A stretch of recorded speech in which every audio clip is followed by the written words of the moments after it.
Uh-oh. Looks like we have another one, guys. Okay, so this weekend was supposed to have been Keyshawn Davis's big title defense. Fighting at home, in front of his people, and inside the mega stadium, the Scope Arena in Norfolk, Virginia. But instead of throwing punches in the ring, he stirred up beef on stage, missed weight by 4.3 pounds, and started a locker room brawl like it was Boxing After Dark Family Edition. Welcome back to Charles Salbox, where we break down fights, the facts, and in this episode, the foolishness. Let's talk about what might be the biggest and wildest implosion of 2025 so far. Now, this all went down in the Scope Arena, Keyshawn Davis's own backyard, Norfolk, Virginia, a coastal city boasting a strong maritime culture. So guys, with no exaggeration, it was a big night with big expectations, a big home crowd, and a big mess. Yeah.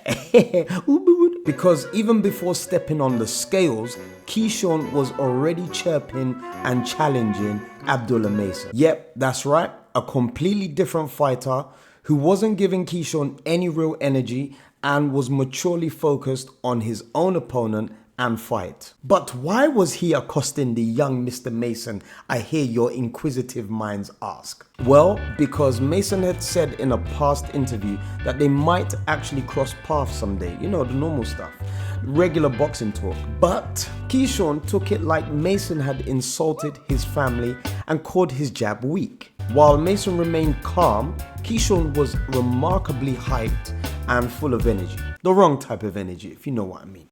Is this man that's licking his chops while he stares at you one of those guys? Absolutely. So what you want to do? I'm working my way up. I'm right here. So after you beat him, what you want to do? We could do whatever. You know, I'm pretty sure my team could put anything together. Are you going to put it together, sir? You the man in there. I don't want to talk to you right now. I bet you don't. But I let my hands do the talking, so let's anything do it you want next. to do? Let's do it next. But, you know, up to this point, it wasn't really that bad. So after all this customary tete-a-tete between Mason and Davis, then came the weigh-in. And oh my, Keyshawn stepped on the scales 4.3 pounds over the limit. That's almost 2 full kilos. Folks' very own, undefeated at 13-0. He brings 9 of his wins by knockout. His first title defense. Official weight 139.3. 139.3 pounds for Davis. Stop it!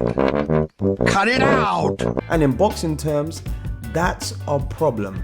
Not a tiny mess, not water weight, not just give me 10 minutes to go and work it off. He missed it clean. And here's the kicker, he didn't even look drained. No sweat, no exhaustion, no sauna suit, no sign he even tried to lose the weight in the first place. But guys, remember though, he had enough energy to call out Mason, and he definitely spared no caloric expenditure when it came to his actual opponent, De Los Santos. Yeah.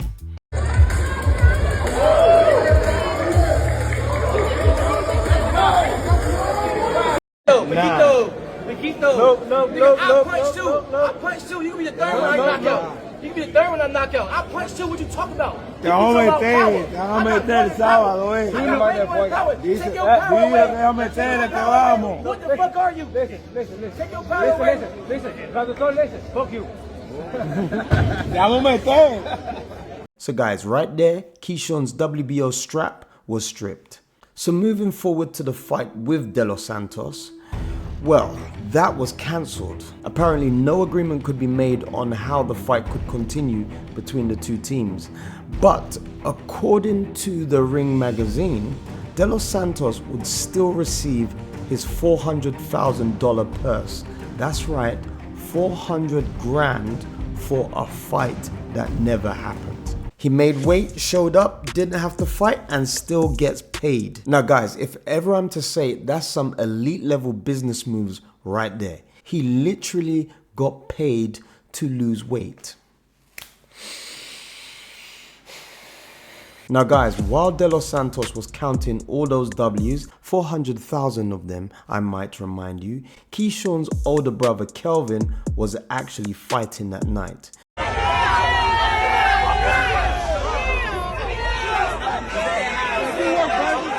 Now he lost the decision to Nahir Albright. He got busted from pillar to post. Tough fight, fair result. But when Albright went back to his locker room to celebrate, Keyshawn and his younger brother Keon stormed it like it was WrestleMania. Goddamn bushwhackers. Albright said that Keyshawn headbutted him because he was upset that they were celebrating a win. Wow. This is turning into more reality show than prize fighting. Okay guys, but let's rewind back 2 years. Keyshawn fought the same man, Nahir Albright, back in 2023. He actually won, but then the result was overturned because Keyshawn tested positive for marijuana. So guys, it's not a performance enhancing drug, but still a banned substance, and it cost him the W again. So what does the boxing world think? Well, Clarissa Shields, friends of Keyshawn, called it, I love Keyshawn. He's young, you know, and he's ambitious and confident. Hopefully this just like, I don't want to say humble, but calms him down a little bit and get him back on track. I mean, I'm a person who's seen this time and time again. I had my home fight canceled because a coach got knocked out, and I remember being sick because the whole place sold out. I was supposed to make my first $650K. The fight got canceled. I didn't make a dime, and I remember just being sick, you know. But I made weight. But I'm thinking of just the fight being canceled. But I think that since he didn't make weight, I think now moving forward he'll understand how important it is to make weight. And I think that Keyshawn will be champ again. He'll be champ again, but he just needs to just calm down a little bit and just kind of get back to the basics. And I think everybody gets into the antics of selling the fight, you know, the trash talking and stuff. That's all good for ticket sales. It's good for TV. But you have to keep boxing in his own box and making weight goes in that box. Tim Bradley sounded legit disappointed, almost like a coach watching their star pupil throw it away on some stupid TikTok beef. Get the best of you. You see when you don't control your anger, you see what happens? This type of stuff right here. The stock just plummeted to the floor. I was a Davis brothers fan. I was. No, I'm Abdullah Mason 5 brothers fans because the way they behave like true professionals. No, I had no idea that was going on. You know, I heard it was going on while I was fighting, but no comment. You know, that's not how me and my brothers roll. So we're gonna go back to the room and enjoy our win and look forward towards that next step. The message is clear. You've got skills, but if you want respect, you've got to carry yourself like a champion. So guys, where does Keyshawn go from here? Well, step 1, cut out the distractions. No more weigh-in drama with other boxers. And also, you have to make weight. This is the fight before the fight. Step 2, no more locker room brawls. This is not WrestleMania. You are not The Rock. Your opponent is not Hulk Hogan. And step 3, you need to understand that as a boxer, you have a reputation. You need to get and invest in a better PR team because they're not working for you. Your stock is plummeting. You and your brothers, you need to uphold your name. But guys, look, on a serious note, I feel that Keyshawn will bounce back from this. You know, he just needs to make positive decisions to steer himself in the right direction and surround himself with the right people. But to be honest, I don't really blame him. I'm here to tell you right now, we don't care. Let me tell you something. We don't care. Because I feel there is one person we should blame, one person we should look to in a situation like this and place some blame.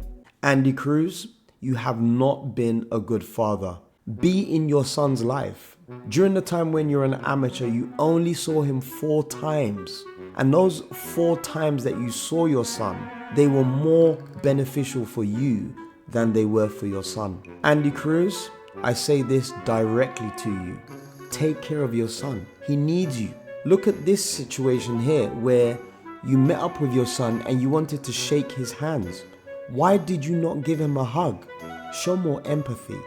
Show more love. This is not a joke. Your son needs you. What are the custody arrangements with your son? How often do you see him? You can see in this moment he was shy. Shame on you, Andy Ruiz. Shame on you. Anyway guys, what do you think about the events that have unfolded over the weekend in regards to Keyshawn missing out on a fight due to the weight, the belt that he has just lost, the challenge that he threw down to Abdullah Mason, and of course the locker room brawl that turned the weekend into some WWE madness? Let me know down below in the comments what you think. Like the video if you've enjoyed the content, and also share the video. I'm Charles Salbox, bringing you boxing's best, worst, and most bizarre moments. So until my next one, peace out.